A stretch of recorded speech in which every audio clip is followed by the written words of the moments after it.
This video talk will attempt to review the impact of the documentary film The Act of Killing. It challenges former Indonesian death squad leaders to reenact their mass killings in the mid-1960s.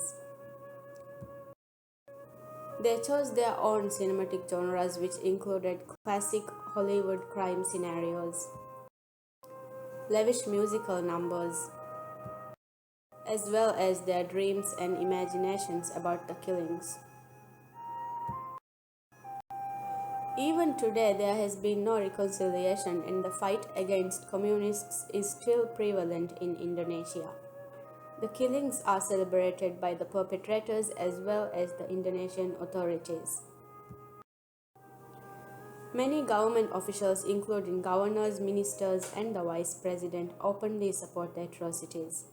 They declare that these crimes were necessary to eradicate communism, a system they don't believe in.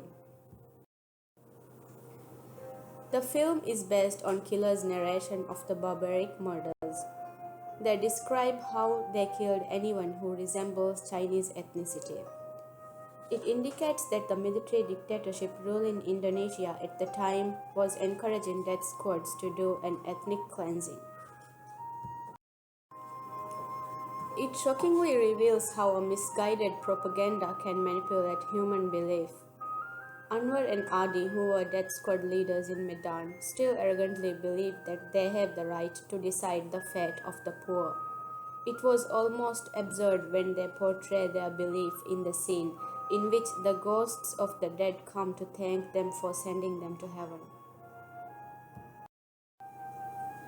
Yet when they are confronted to admit what they did, their hidden emotions come to surface.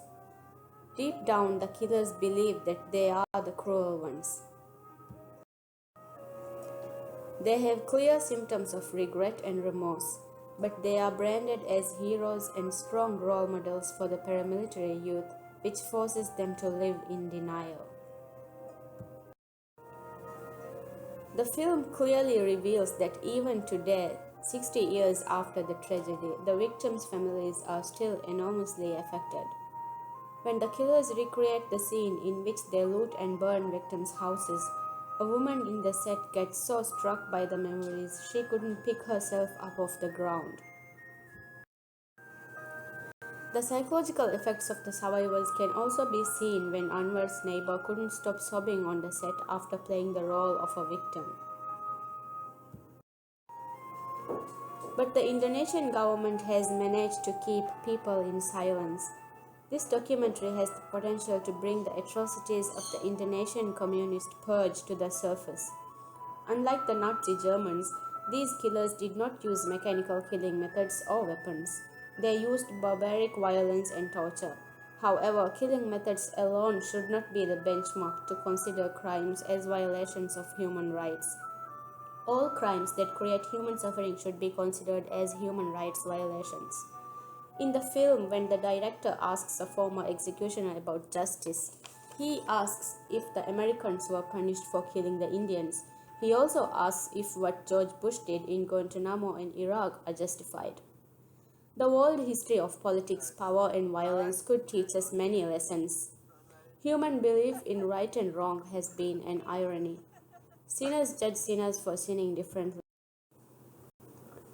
Powerful armies have taken millions of innocent lives and justified it as collateral damage of war. Governments have burnt houses to kill just one rat. Not only should the killers of the Indonesian massacres be taken to Hague, but we should scrutinize how we define and justify violence. Thank you for watching.